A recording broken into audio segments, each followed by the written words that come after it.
Nous allons tirer le daf, même bête dans ma sechet, Babakama, nous prenons 6 lignes à la fin du daf, même Aleph Hamoud bet, Tanya Idach, une autre braïta, rapporte la discussion entre Rabbi Eliezer et Rabbi Akiva.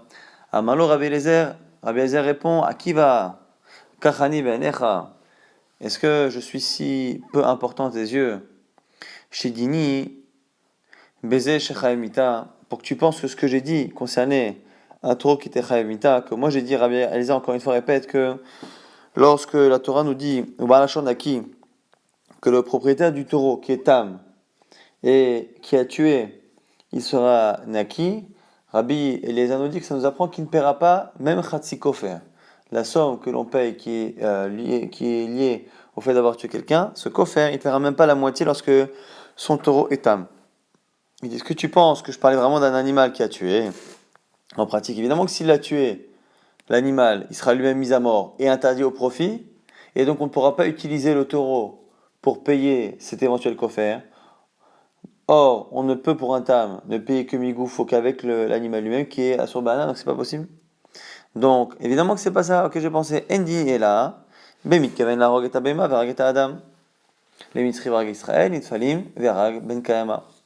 Donc mon cas est un cas où l'animal a tué, mais qui n'est pas mis à mort. Exemple, il a voulu tuer un animal, l'animal a voulu tuer un animal, mais il a tué un homme. Il a voulu tuer un non-juif, il a tué un juif. Il a voulu tuer un petit enfant qui était pas en état de vivre dans ses premiers jours, et il a finalement tué un enfant qui était viable. Et dans ces cas-là, on ne peut pas le mettre à mort, parce qu'il n'a pas eu exactement la kavana, le taureau n'a pas eu l'intention exactement de ce qu'il a fait. Comme on ne met pas l'animal à mort, on peut se retrouver à ce moment-là à avoir une possibilité théorique de dire que puisqu'il a provoqué la mort et que lui-même le taureau n'est pas mis à mort, est-ce qu'on ne va pas utiliser du coup la valeur du taureau pour payer kofer ou khatsi kofer? Kamashmanan, la Torah qui a dit que ou balachor naki, que le balachor, le propriétaire ne paiera rien. Maintenant, on avait vu à la fin du daf, même Aleph, qu'on avait déjà un autre argument, une autre possibilité Rabbi Eliezer. Rabbi Eliezer, il a dit, tu sais, je ne parle pas, dans une autre braïta qui dit, je ne parlais pas d'un cas où il est Chayav Mita, effectivement, mais moi je te parle d'un autre cas. C'est un cas où il a tué réellement. Simplement, on a l'information qu'il a tué par l'intermédiaire du propriétaire lui-même ou par l'intermédiaire d'un seul témoin au lieu de deux. Et donc, on n'a pas un témoignage qui permet de mettre à mort l'animal. Donc il a tué, mais on ne peut pas le mettre à mort. Et donc la question théorique se prouve. Maintenant, la question de la Gemara, c'est Hey Amale Beresha. On sait qu'il y a deux braïtot qui expliquent que Rabbi Eliezer s'est défendu deux fois. Il a donné deux explications par rapport à la question de Rabbi Akiva. Dans laquelle a-t-il donné en premier? Est-ce que il a d'abord parlé de cette histoire de dire que son pshat c'était dans un cas où il n'y avait pas un témoignage qui permettait de mettre à mort, ou c'est parce que c'est un problème de kavana? Et là-dessus, on a deux avis. Rav Kana Mishmei Rava Amar. Rav Kana nous Rava disait que Mitkaven Amale Berisha, qu'il a d'abord dit la deuxième histoire de la Kavana.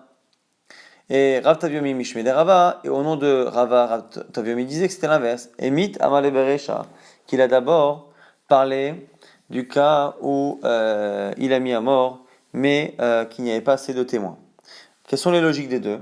En partant du principe ici, la Gemara part du principe que la deuxième braïta qu'on a rapportée, celle qui parle de kavana et que l'animal n'a pas de kavana, hein, c'est un argument qui est meilleur que la première, puisqu'elle n'a pas été soumise à une question. Et donc la question, c'est si le deuxième argument est le meilleur, quel est au niveau de la logique, si on doit deviner, quel est l'argument qui a été donné en premier? Est-ce qu'on donne le meilleur ou après le moins bien?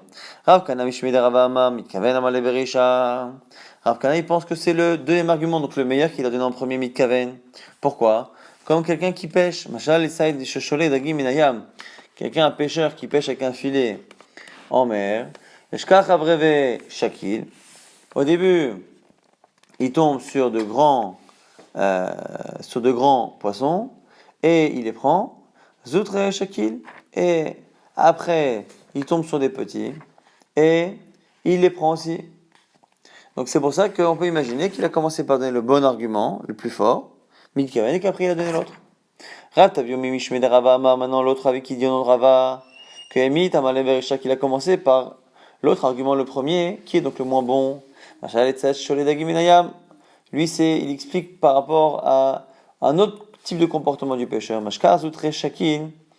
Qu'on trouve d'abord des petits poissons. On les prend, mashkar ravreve, chez les outrés shakil raveve, que après, lorsque l'on trouve des plus grands, on a tendance à jeter les premiers. Donc, quoi qu'il en ait, ces deux avis, toujours au nom de Rava pour savoir quel est l'argument qu'il a dit en premier, Rabbi Eliezer. Maintenant, autre braïta, Tanya Idach, ou Baalachon Naki. Donc, Baalachon Naki, c'est toujours la même fin de phrase au sujet du taureau qui est tam. Au sujet du taureau qui est tam, on a la fin du passage qui dit que le Baalachon, le propriétaire, est Naki. Dans la fin du daf précédent, on avait vu que c'était sur le Rabbi Eliezer pour nous apprendre que on ne paye pas même Khatzik Kofer lorsque le tam tue quelqu'un. Maintenant, Rabbi Yosef Omer, Naki mi deme vladot. C'est pour nous apprendre que ce même taureau tam ne paiera pas les deme vladot, la valeur d'un bébé, d'un fœtus, si le taureau en corne il tue une femme et qu'en même temps évidemment il tue le bébé qu'elle a dans le ventre. Et du coup, Amarlo Rabbi Akiva répond Rabbi Yosef Galili. C'est déjà marqué dans la Torah que on ne paiera pas. Cette valeur n'a pas besoin de Balachanaki. Pourquoi? Parce qu'au sujet de deux hommes qui se battent, la Torah dit que deux hommes qui se battent et qu'à un moment donné, parce que la femme veut défendre son mari, la femme est bousculée et que le bébé meurt, là-bas on dit qu'effectivement le coupable paiera un dédommagement, mais là-bas c'est marqué des hommes, anashim des hommes, et de là on apprend qu'anashim, veloshvarim, que c'est les hommes qui sont concernés par cette obligation de payer la valeur du fœtus qui était dans le ventre d'une femme enceinte qui a été tuée, et non pas les shvarim, les taureaux. Et donc, puisque dès le départ, dans cette halakha là-bas, il y a marqué que c'est que pour les hommes, on n'a pas besoin, dans le passou qui parle des taureaux, de dire que les taureaux ne paieront pas. Dans ce cas-là, la Gemara dit, mais c'est vrai, Shapir, Kamar Rabbi Akiva a très bien répondu. Amar Aboula Beret de Ravidi. Donc Raboula Beret de Ravidi, on va essayer de le trouver, et ça va être quasiment tout le sujet du DAF, de trouver quelle est la raison pour laquelle, selon Rabbi Yosef Gili, c'est pas si évident que ça. Et donc il fallait inverser. Encore une fois, ce qu'on va chercher à chaque fois, c'est une avamina. C'est-à-dire qu'on sait la maskana. En conclusion, le taureau ne paye pas si un bébé est tué, il ne paiera pas l'argent qui est lié à la mort du nourrisson. La question c'est comment on aurait pu penser qu'il allait payer. Et cette question, le comment on aurait pu penser que, on va avoir plusieurs propositions pour la comprendre.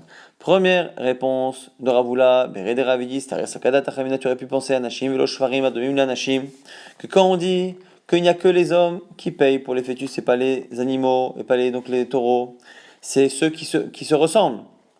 Ma Anashim Moadim, Av Shvarim Moadim, puisqu'un homme est toujours Moad. Il est toujours considéré comme étant coupable à 100% lorsqu'il crée un dommage. Je dis c'est pareil, peut-être que quand on exclut les animaux, c'est les animaux qui sont comme l'homme, c'est-à-dire les animaux qui sont Moad, mais un animal qui est tam ne serait pas exclu. Hatam, Mechayev, Hamana, Balashonaki, des patos. Et donc du coup c'est pour ça qu'il fallait inverser. Donc finalement, Devri, Inatsu, Anashim, on exclut les taureaux, ça exclut les taureaux qui sont comme les hommes Moad, mais on n'a pas encore exclu les taureaux tam, et le taureau tam on l'exclut avec Balashonaki. Rava objecte, Amarava, Yatsiva, Be'ara, Vegiura, Mishmeshmaya. Est-ce que c'est possible que l'habitant soit en bas et l'invité ou l'étranger soit en haut?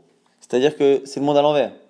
C'est le monde à l'envers. Pourquoi? Parce que ce que tu es en train de dire, toi, Ravoula, Beret de Ravidi, c'est que la Vamina de Rabbi Yosef Gali, pourquoi on a eu besoin du verset? Parce que tu aurais pu penser que quand est-ce qu'on dit qu'on ne paye pas, c'est quand le taureau, il est moad. Mais tu as pu penser qu'un taureau qui est tam, il paye, et on a besoin d'un verset pour dire ça, mais c'est le monde à l'envers. Depuis quand, si un taureau ne paye pas lorsqu'il est moad, on a une avamina qui paye lorsqu'il est tam? Donc c'est l'expression de Rava. Amarava, et la Marava Rava propose autre chose. C'est qu'Adata Ramina, tu as pu penser à Nashim Elo Shvarim, que lorsqu'on exclut les taureaux, Adomim la Nashim, c'est comme ces taureaux qui ressemblent aux hommes. Ma'anashim Moadim, Afshvarim Moadim, donc qui sont morts les deux. Ça ressemble à ce qu'on a dit précédemment. Et du coup, Vekalvachomer, les tamim, des petits raies. Et donc, Kalvachomer du tam, Adakadra Hamana Balashonaki, tam pato ou Moad Haya. Et du coup, c'est pour ça qu'on a répété, non. Baal Ashor Naki, il ne paiera rien, c'est pour nous dire qu'il y en a un seul qui ne paye pas, c'est le tam. mais que le mu'ad sera chayav. Donc du coup, ça vient finalement corriger ce qu'on aurait pu penser. Rien sur Nashim, j'aurais pu faire une erreur en pensant que c'est les deux mu'ad et tam qui sont pturim. Kamash malan de Balashonaki là-bas qui parle de tam, que c'est le tam qui ne paye pas, mais le mu'ad paiera. Donc on a une grande nafkamina ici entre ce tirous là et celui précédent.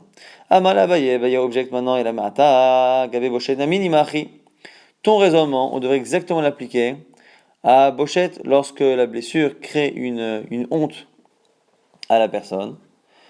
À ce moment-là, on doit dire la même chose. Pourquoi Anashim et Shvarim, que là-bas, lorsque le taureau en corne, c'est là-bas, ce sont des hommes qui se battent, des hommes et pas des Shvarim.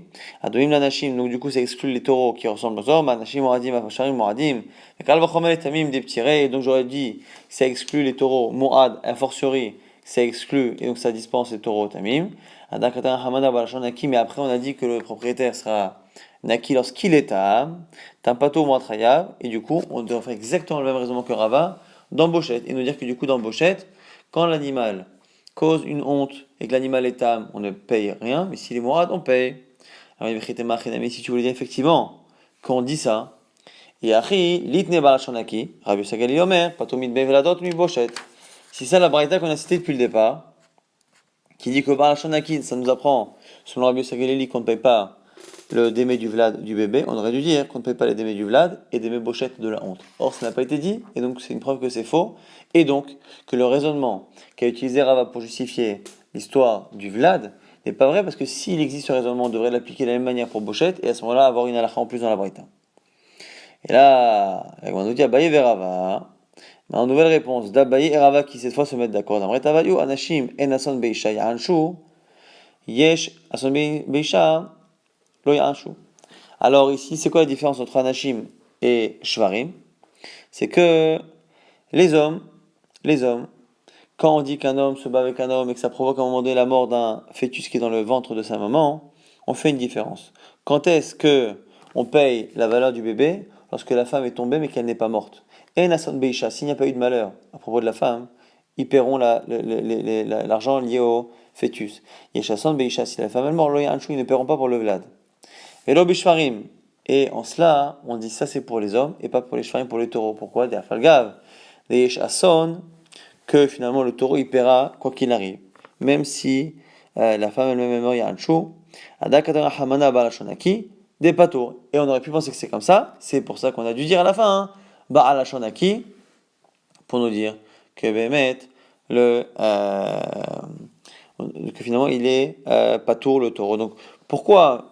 Mais la réponse qui est donnée, c'est pourquoi on aurait pu penser, selon Rabbi Yossi, dit que le taureau, il est chaya, c'est parce que dans les hommes, on fait une différence entre les cas qui n'est pas chaya dans le taureau. Donc on aurait pu penser que lorsqu'on dit les hommes et pas les taureaux, on aurait pu penser que c'est pas pour être mekil dans le taureau, pas pour dire que les hommes payent et pas les taureaux. Parce que si c'est effectivement, ou bah, Shanaki, c'est en trop, c'est l'inverse.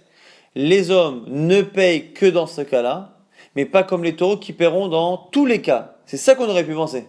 Anashim et Shvarim. Et du coup, on a besoin de Barashanaki pour apprendre que finalement il ne paie rien. Mat kif la objection maintenant de Ravadaba Ava. À toi, son, Talia Milta. Machavana Talia Milta.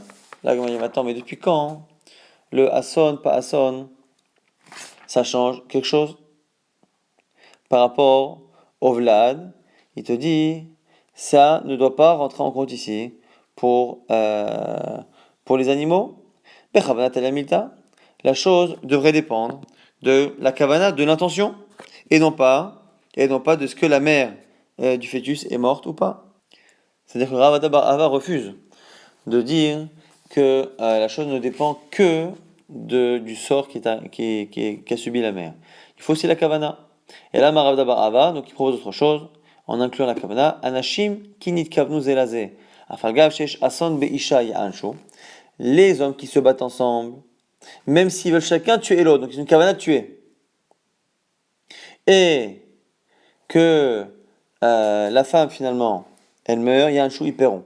Kinit kavnu laisha atzma, lo ya'anshu, lorsqu'ils ont l'intention de tuer la femme, ils ne paieront pas lo ya'anshu, ils ne paieront pas la somme qu'il y a au bébé. Ça, par contre, Velo Shvarim, ça exclut les taureaux. Pourquoi Dafilonit Kavnu, la Isha Atzma Yancho, que même s'ils ont l'intention de tuer la femme, il y a un show. Et là aussi, encore une fois, c'est une autre manière d'expliquer que finalement, quand on dit les hommes et pas les taureaux, c'était pas que c'était les hommes payent, mais les taureaux ne payent pas. À ce moment-là, effectivement, Barchanaki c'est en trop. Sinon, c'est l'inverse. C'est que dans certains cas, les hommes ne payent pas dans tous les cas. Ils ne payent pas, par exemple, lorsqu'ils ont l'intention, les deux, de tuer, ou un des deux de tuer la femme. Et par contre, le taureau, on aurait pu penser qu'il paierait, même lorsqu'il a l'intention de tuer la femme. C'est pour ça, Katana Hamana, Balachanaki, pour prendre des tirés que, de manière générale, le taureau qui tue ne fera pas payer le Deme Vladot.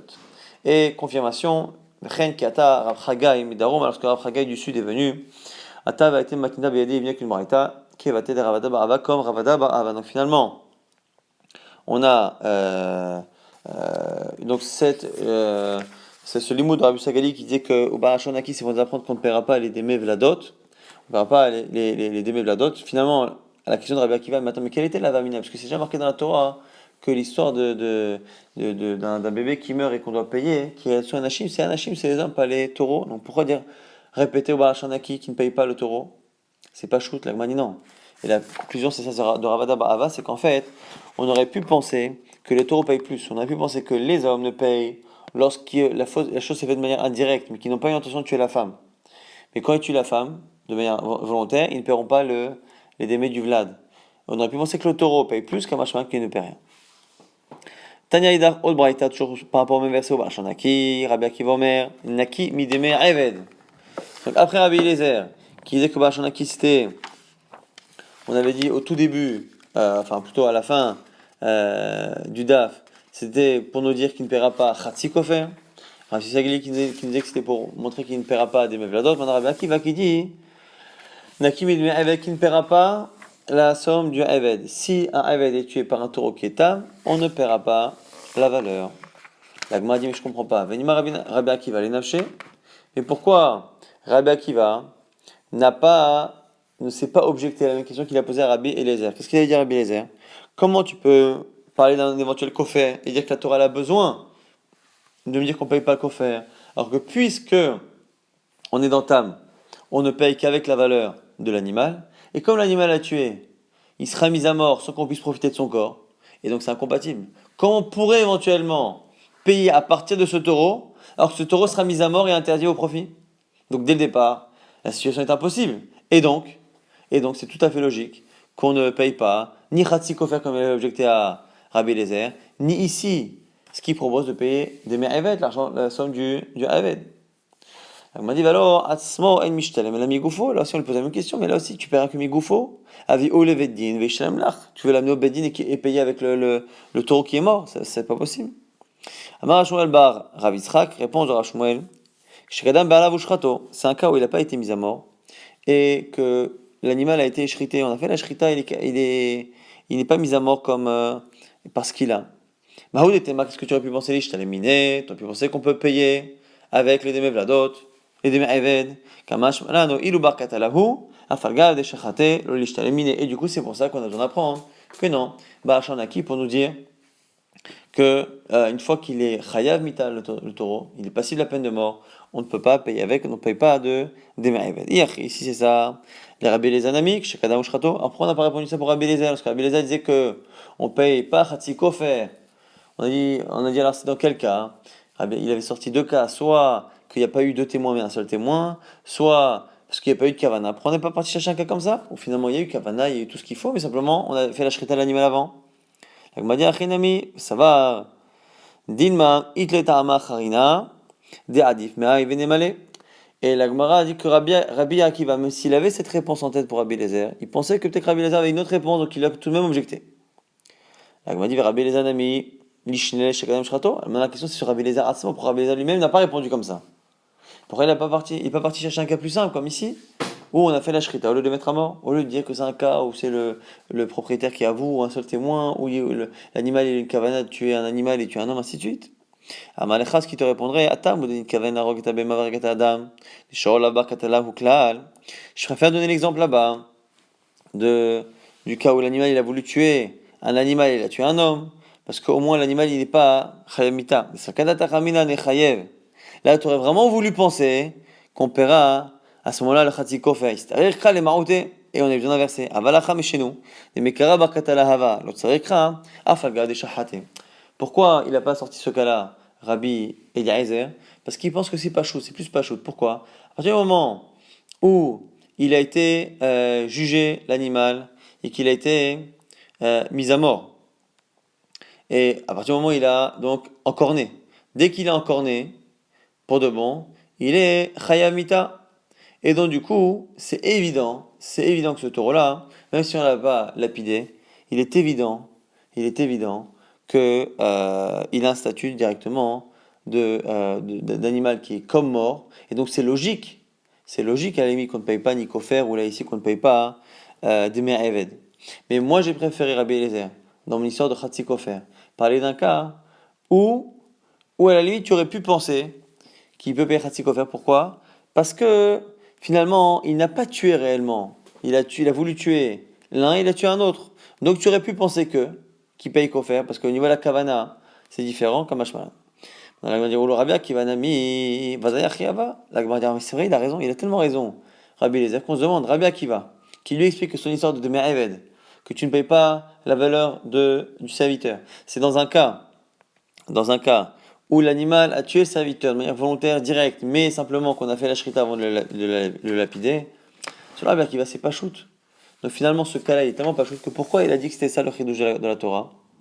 Donc la Gemara préfère expliquer différemment Rabbi Akiva. Et la Maravasi, Haïmita Yupi des Gavra Rabash Mi'ali. Moi, je l'ai entendu de quelqu'un de très grand Chacham. Umanu, c'est qui? C'est Rabbi aussi Rabbi Chanina. C'est le cas d'Atachamina que la Vamina de Rabbi Akiva, c'est ça. Tu aurais pu penser au Il Vama Rabbi Akiva. Avtam Shechaval Ba'adam. Meshalem Bam Motar Nezek Shalem. Que quoi? Tu aurais pu dire que puisque dans une Mishnah on voit qu'un shor qui a blessé quelqu'un, le Barachor il est Meshalem Bam Motar Nezek Shalem. Dans certains cas, hein, il a une shita, donc c'est Rabbi aussi, Rabbi Chanina qui dit que le tam, lorsqu'il blesse un homme, il paiera la totalité du nezek. Alors du coup, Mishtalen Nami de Me'eved Me'alia, on aurait pu penser que pareil, lorsque il blesse ou qu'il tue un Eved, on paiera la totalité, Katama Hamana, Uba Shornaki. Et donc du coup, ici on en a besoin de cette dracha de Rabbi Akiva, selon le shita de Rabbi Yossi Rabbi Chanina, qui pense que lorsque le taureau blesse ou tue un homme, même lorsqu'il est tam, c'est particulier, ça ressemble à ce qu'on nous a l'habitude de dire pour Morad. Amalé Rabbi Zera le Ravasi, objection de Rabbi Zera, Vehat Rabbi Akiva l'exisait. Pas possible, parce que Rabbi Akiva lui-même, cette logique de dire que, justement que le tam, qui chovel badam, il paye Nezek Shalem, Bamota, cette Zera de Rabbi Akiva, lui-même Rabbi Akiva, il a limité. Détaillé, il a dit Rabbi Akiva, mais Yachol, Yishalem min aliyat Talmud Lomar, Kamishpat Azeh Ya'aselo, Migufo Mishalem, Ve'elo Mishalem min aliyat. Il a déjà dit par ailleurs, dans une braïta, tu aurais pu penser que comme il paye Nezek Shalem, tu penses peut-être qu'il va payer Mina Alia de n'importe quel de ses biens, et non pas que du gouffre, que du corps de l'animal qui est coupable. C'est déjà marqué par là, Kamishpat Azeh Ya'aselo. On lui fera la même chose. Et donc on lui appliquera le digne de tam classique. Donc Migufo Mishalem, Ve'en Mishalem min aliyat, il ne paiera pas du reste. Et donc du coup, on n'a pas besoin de dire Baal Shonaki pour nous dire qu'on ne paye pas Minalia. Et là, Rava propose Istarir Sakadata Mina Oil. Umahamirani Be'eve Yotem Ben Chorin. Pourquoi nous dit Rava? Parce que Rabbi Akiva te dirait, puisque je suis plus mahmir, plus strict dans Eved que dans un homme libre. Pourquoi? Il a fait c'est là, noten c'est là, shloshim noten shloshim. Un homme, en fonction de sa valeur, on paiera lorsqu'il sera mis à mort, lorsqu'il sera tué par l'animal.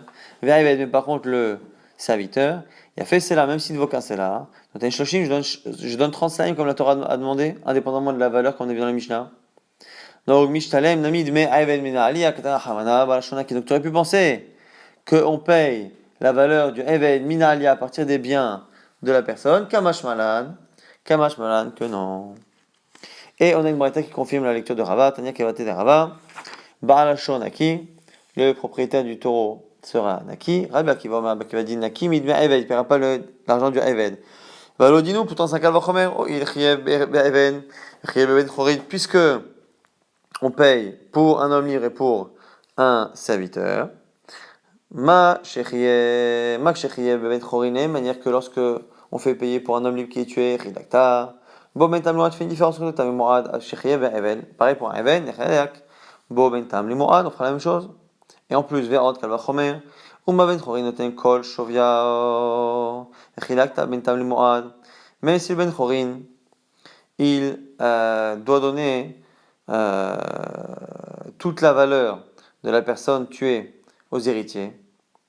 Aved, chez Nonoten et la Shoshim, le Aved, on ne donne que 30, parce que parfois on donne moins que la valeur. Et on dit chez Nachalok, Bomet Tam, n'est-ce pas qu'on fera une différence avec Tam et Mourad que Tam ne paiera pas. La Gemara dit que d'un autre côté, dans cette braquette, on voit qu'on a une logique inverse, parce que des fois le Aved, on paye plus en proportion que pour le Ben Chorin. Lo Mahamerani, Be'eved Yotem Ben Chorin, c'est le Aved qui est plus Chamour. Chez Ben Chorin, il fait cela, Noten cela. Quelqu'un qui est pas Eved, s'il vaut un cela, je donne un cela. Shloshim, Noten Shloshim, s'il vaut 30, je lui donne 30. Eved, même s'il vaut moins, je lui donne 30. Il a fait cela, Noten Shloshim, même s'il vaut que un cela, je lui donne 30. Yachol Yechayav, j'aurais pensé qu'il est Chayav, Tamuloma, Balashonaki, Nakim bin Eved, là on apprend qu'il est Nakim bin Eved. Donc là, on a vraiment une braïta qui, même si au départ fonctionne à l'envers, finit par retomber dans le même sens que Rava, c'est-à-dire de penser que puisque le Eved, il peut parfois provoquer un kofer qui est supérieur à sa valeur, ce qui ne sera pas le cas de quelqu'un qui n'est pas Eved. Donc on apprend que le Eved, on aurait pu penser qu'il paye plus, et Mina Alia, alors que le taureau il est Tam, que normalement pour un Tam on ne paye pas Mina Alia, mais on aurait pu penser que c'est spécial pour un Eved, Kamashman ou Barachon, à qui c'est pour ça qu'on a besoin de cette dracha. Donc déjà, on va résumer avant de terminer la dernière dracha. On va voir au moins toutes les drachot, ce qu'on a vu dans ce daf sur Baal Hashon Aki. On a vu Baal Hashon Aki dans le daf précédent, c'était pour nous apprendre que le corps de l'animal était assour be'ana'a, on ne pouvait pas en profiter, c'était en tout cas une des premières versions. Mais là, on a vu que selon Rabbi Eliezer Baal Hashon Aki, c'est pour nous apprendre qu'on ne paiera pas Chatzi Kofer.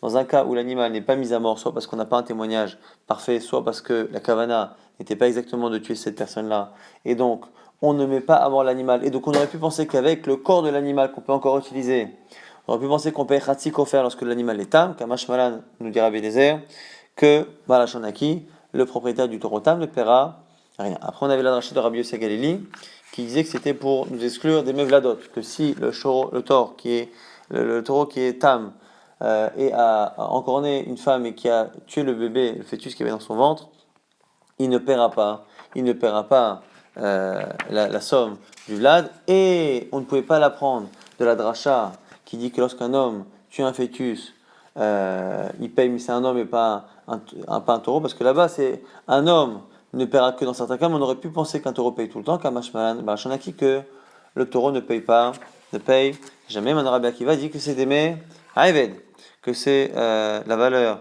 d'un Ayved. Et pourquoi ? Parce qu'on aurait pu penser que, puisque finalement, lorsque on tue un Ayved, donc lorsque le taureau est Mourad, quand on tue un Ayved, là-bas, on voit que parfois on peut payer plus que la valeur du Ayved. Si le Ayved ne vaut pas grand-chose, on lui paie quoi qu'il arrive 30 slime, alors que pour quelqu'un qui n'est pas un Ayved, on ne paiera que la valeur que la Torah estime qu'il a. Et du coup, on a pu penser qu'on paye plus pour un Ayved que pour un particulier normal, et donc peut-être que le tam il paierait mina alia, et donc il paierait kamash malan, que le tam ne paiera pas parce qu'il ne paye pas mina alia, et que du coup il doit payer migoufo, mais que son corps il sera mis à mort, interdit au profit, donc du coup il ne paiera pas un short tam pour le meurtre d'un Ayved. Maintenant, nouvelle braïta tenor banan veimit ish o isha, aussi ici d'un shor muad qui a encore né plusieurs fois. Ve'imit isho isha, qui tue un homme ou une femme. Amar Akiva Vechim a basé les lames des nos. Pourquoi tu me dis un homme ou une femme? Je le sais. Si c'est pour dire qu'une femme aussi provoque les mêmes halachot, si elle est morte, qui est ish comme un homme, c'est déjà écrit, qui gah shor et ish o et isha. C'est marqué une fois au début de la paracha, un taureau qui est encore un homme ou une femme. Et de là, on apprend que pour tous les nizikin, l'homme et la femme sont équivalents. Et la lakish isha le ish. Alors du coup, c'est pour m'apprendre un ékesh entre les deux. Ma'ish nizaka liyorshav, afisha nizaka liyorsheha. Les manières que lorsqu'un homme meurt, le coffre qu'on doit payer par rapport à la victime, ira à ses héritiers, à ses enfants. Pareil pour la femme, ça va à ses héritiers. Du coup, ce qui veut dire qu'on a l'air de court-circuiter l'homme. On sait que l'homme, ce qu'il aurait dû recevoir, ça va aux enfants, mais la femme, dans le monde, on aurait pu penser que ça va à son mari. Ça va, Rabbi Akiva, le yarit là-bas. Ah, quoi, Rabbi Akiva, il pense que, de manière générale, dans la Torah, le mari, il n'hérite pas de sa femme. Vehat, on a pourtant une braïta qui dit l'inverse. Veyarashota, c'est marqué qu'il héritera d'elle. On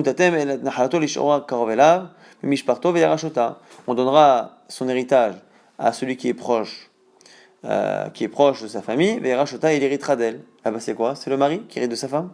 Mais quand Shabbat le Rechet Ishton nous dit Rabbi Akiva que là-bas, dit Rabbi Akiva, on apprend que là, qu'un homme hérite de sa femme. Donc si un homme hérite de sa femme, pourquoi dit-on qu'une femme qui meurt, le kofer, va aux enfants et non pas au mari?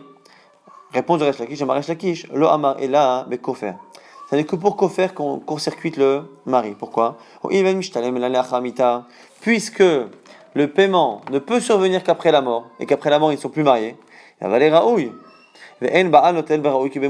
et donc au moment où ils sont mariés, ça n'est qu'une somme qui est apte à venir. Or, le mari ne récupère, même après la mort, que l'argent qui appartenait déjà, qui était Mourzak, que la femme possédait déjà dans sa main.